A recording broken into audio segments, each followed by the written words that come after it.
Persiapan lawan Bali United, 3 pemain Persib absen latihan. Persib Bandung tengah bersiap menghadapi pekan ke-6 Liga 1 2023-2024. Persib akan kedatangan tamu dari papan atas sementara klasemen, Bali United. Persib menjamu Bali United di Stadion Gelora Bandung Lautan Api Kamis 3 Agustus 2023. Persiapan pun terus dilakukan oleh pasukan yang kini dikomandoi Bojan Hodak pada sesi latihan yang digelar di Stadion GBLA, Selasa 1 Agustus 2023. Ada 3 pemain Persib yang absen atau tidak ikut dalam latihan. Reki Rahayu, Freds Butuan, dan Kakang Rudianto tidak hadir dalam latihan tersebut dengan beragam alasan. Menurut pelatih fisik Persib, Yaya Sunarya, ketiganya meminta izin sementara waktu untuk panggilan kedinasan di TNI.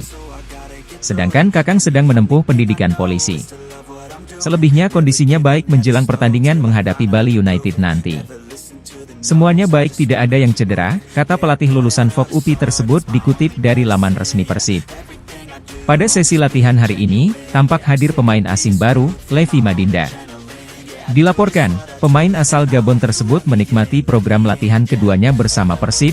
Meskipun baru bergabung, Levi Madinda mengaku tak mengalami kendala dan menyatakan siap bertanding melawan Bali United. "Saya merasa luar biasa.